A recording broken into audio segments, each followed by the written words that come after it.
नमस्कार, मैं हूं आपके साथ गीतिका पंत और आप देख रहे हैं हमारा बेहद खास शो प्रार्थना हो स्वीकार। ईश्वर की भक्ति तो हम सभी करते हैं, लेकिन हर किसी के मन में एक ही देव का वास होता है। ये ज़रूरी नहीं कि कोई महादेव की भक्ति में लीन है तो कोई श्री राम की भक्ति में, किसी को सबसे प्रिय है श्री हरि तो कोई करता है देवी माँ की आराधना। अपने आराध्य को हम अपना इष्ट देव मानते हैं, जिनका सुमिरन हमें हर क्षण रहता है। सुख और दुख में बस उनका ही स्मरण रहता है। आज हम आपके इष्ट से आपका परिचय करवाएंगे। देखिए,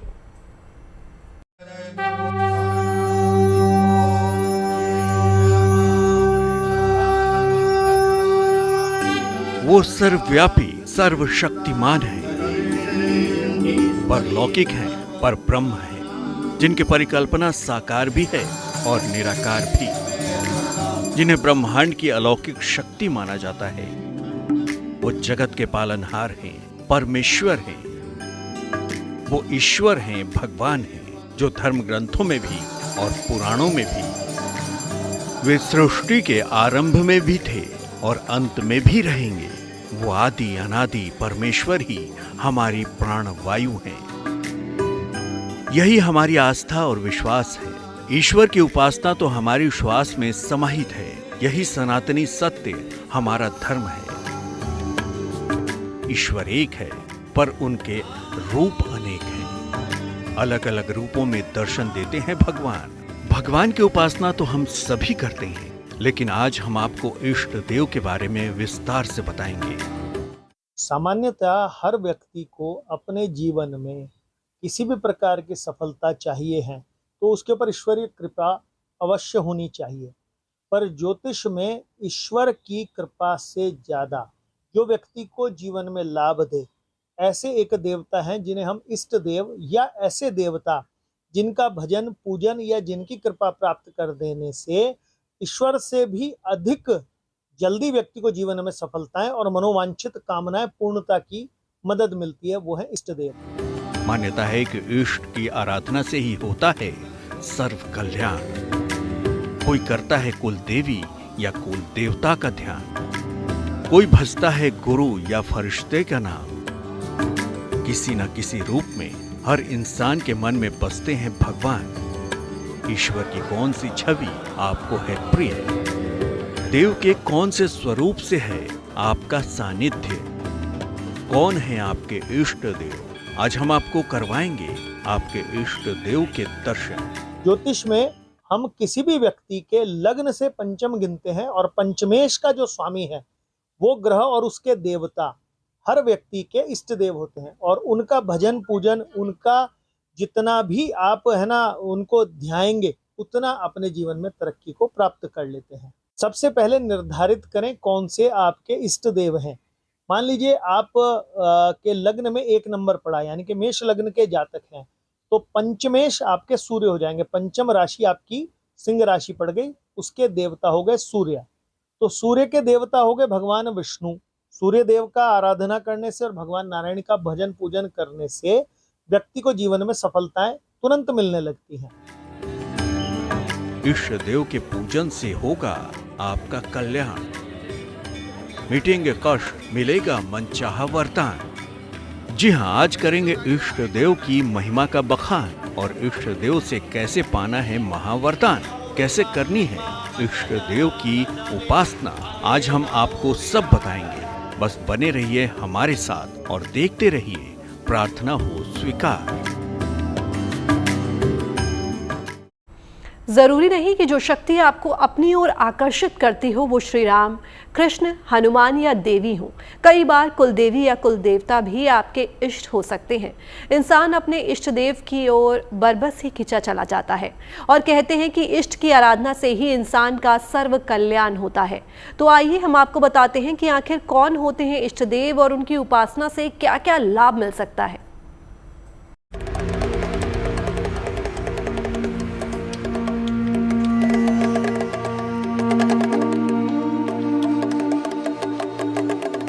एक शक्ति जिसकी ओर खींचे चले आते हैं आप।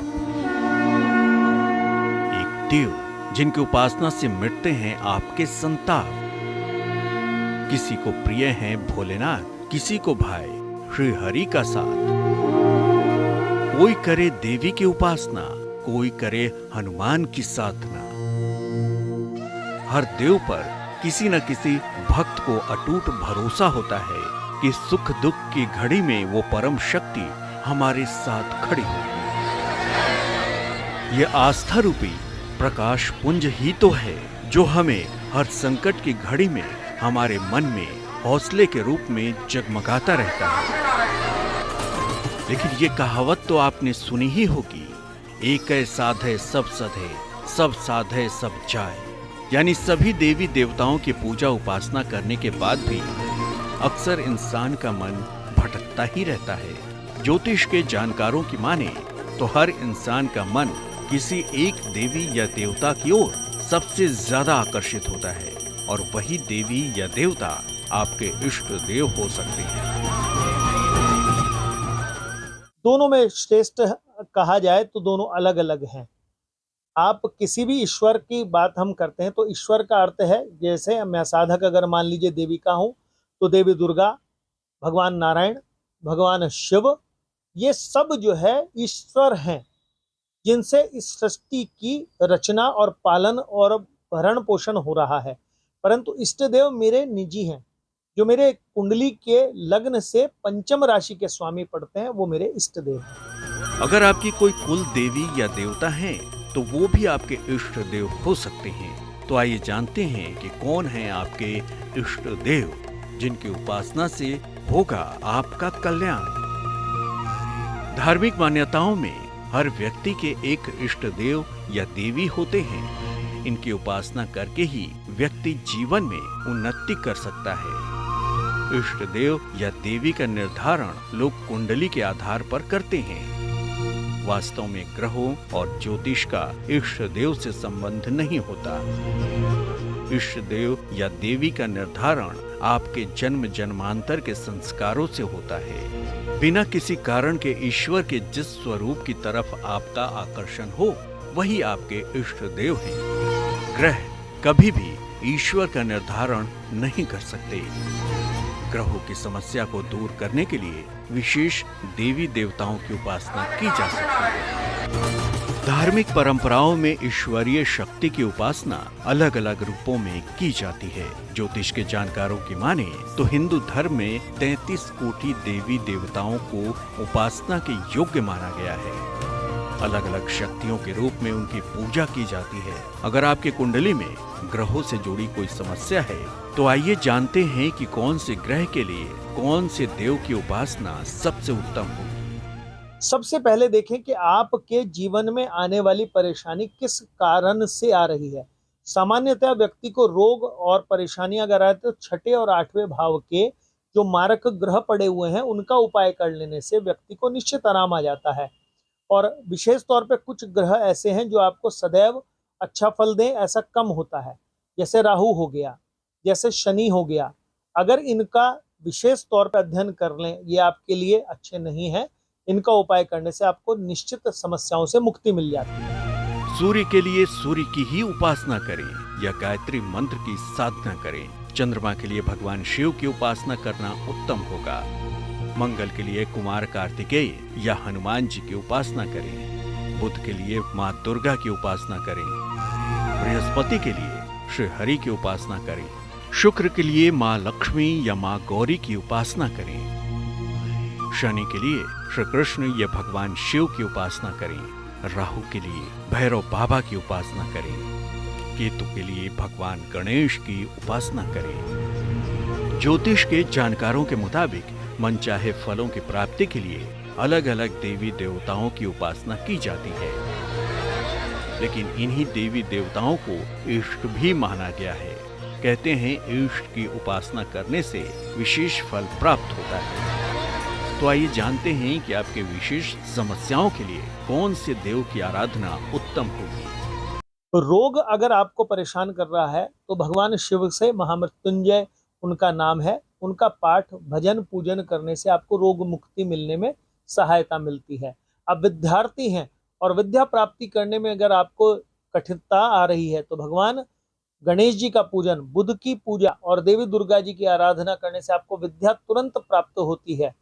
इसी प्रकार से आप प्रशासनिक अधिकारी बनना चाहते हैं, सरकारी नौकरी प्राप्त करना चाहते हैं, तो हनुमान जी की सेवा और मंगल देवता के लिए भजन करना आपको लाभ करेगा। इसी प्रकार से अलग समस्याओं के लिए अलग देवताओं का पाठ किया जाता है। मानसिक समस्याओं के लिए शिव जी की उपासना करें। शारीरिक दर्द और चोट चपेट की समस्या के लिए हनुमान जी की उपासना करें। शीघ्र विवाह के लिए पुरुष माँ दुर्गा की उपासना करें। शीघ्र विवाह के लिए स्त्रियां भगवान शिव की उपासना करें। बाधाओं के नाश के लिए भगवान गणेश की पूजा करें। धन के लिए माँ लक्ष्मी की उपासना करें। मुक्ति, मोक्ष या आध्यात्मिक उपलब्धि के लिए श्री कृष्ण या महादेव की उपासना करें। ज्योतिष के जानकारों की माने तो हर व्यक्ति के इष्ट देवी या देवता निश्चित होते हैं। अगर समय रहते उन्हें पहचान लिया जाए तो ग्रहों के हर दुष्प्रभाव से बचा जा सकता है। तो आप भी अपने इष्ट देव को पहचानें और उनकी उपासना करें। फिर सुखी जीवन के लिए किसी दूसरे उपाय की जरूरत नहीं पड़ेगी।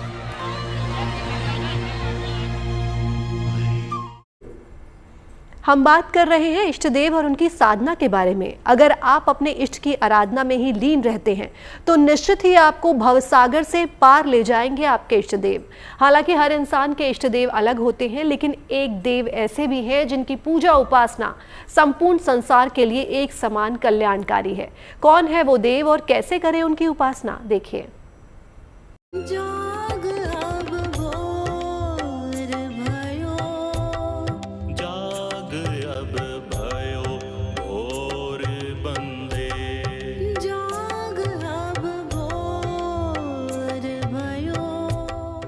सूर्य देव, जिनकी उपासना है सबसे आसान। सूर्य को अर्घ देने से होता है सबका कल्याण। सूर्य की कृपा से चलता है सारा संसार। सूर्य की रश्मियां ही हैं धरती पर जीवन का आधार। किसी भी व्यक्ति को यदि सम्मानित बनना है, स्वस्थ रहना है और उसके ये चाहता है कि चतुर्दिक उसकी तरक्की हो, तो सूर्य नारायण ही एकमात्र ऐसे हैं जिनको आपको पूजन करने से, जिनकी आराधना करने से, उनके मंत्रों का जाप करने से, उनको जल अर्घ प्रदान करने से आपको प्रसन्नता प्राप्त होती है, आपके जीवन में सफलता आती है।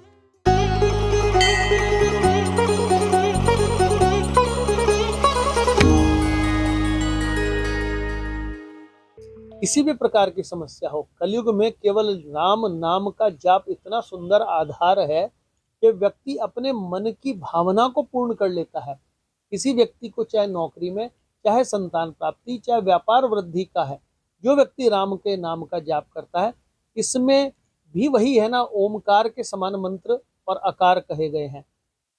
आप ये समझिए, ओमकार का जाप करना या राम के नाम का जाप करना एक ही फल देता है।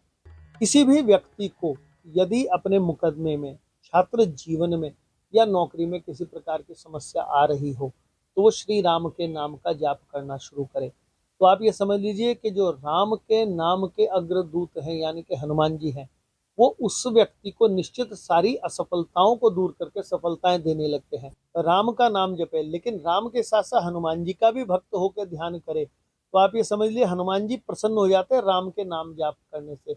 स्वयं हनुमान जी के नाम का जाप करने पे उतना फल नहीं मिलता जितना राम के नाम का जाप हनुमान जी के समक्ष बैठ के अगर किसी भी प्रकार से छात्र करे, तो उसको विद्या की इतनी तुरंत से पहले व्यवस्थाएं प्राप्त होनी शुरू हो जाती है, वो अपनी सफलताएं तुरंत प्राप्त करने लगता है।